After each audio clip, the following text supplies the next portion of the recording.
Сығанақ сыр еліндегі тарихи қалалардың бірі. Қазірде көне ескерткіш халықаралық Қазақ-Түрік университетінің практикалық базасы ретінде пайдаланылуда. Оқу ордасының ғалымдары қала ішіндегі үлкен магистральды көше бойын жағалай қонған тұрғын үйлердің орнын ашуда. Қандай бір көне жәдігерлер табылып жатыр дәл осы жерден? Қаланың өзінен бірінші кезекте көне орта ғасырлық адамдардың тұрғын үйлерінің орны табылып жатыр. Және олардың шаруашылықта пайдаланған мына құрал жабдықтары, тұрмыстық заттары, бірінші кезекте үлкен құмдар, құмыралар, ошақтың орындары, бұғының сүйектері 7-8 сантиметр көлемінде екі жағынан кесіп, мынау дәрі-дәрмекке дайындалған сүйектер. Бұғының сүйегі табылып жатыр. Бұғының сүйегі табылды. Бір ошақтың ішінде дайындап қойған сүйектердің орны табылды. Сонан соң көптеген теңгелер табылып жатыр.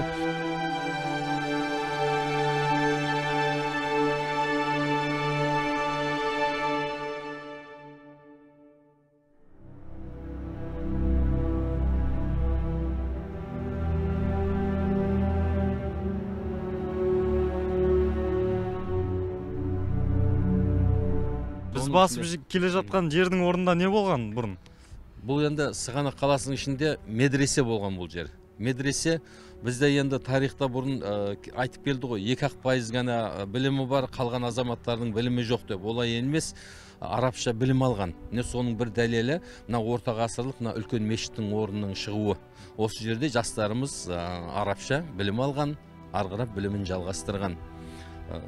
Сондықтан осындай қате пікірлерге біз дұрыс қарауымыз керек, және оның бағытын көпшілікке дұрыс түсіндіре білуіміз керек.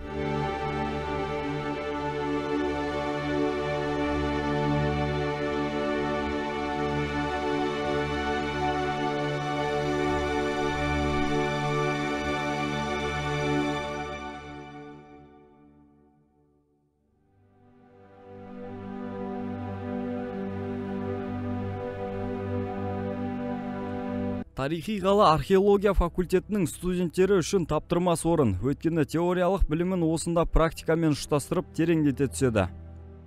Қазіргі уақытта осы туристердің қызығушылығы қандай дәл осы жерге? Қазіргі таңда жаңа ғана көрдіңіздер, онша көп емес. Екіншіден мектеп оқушылары келеді бұл жерге, Сығанаққа. Себебі біз тек қана шығыс қақпасын ғана ашқан болатынбыз. Және орталық мешітті, және ханака. Осы 3-4 жерді ғана аштық. Негізі қанша қақпа бар бұл жерде?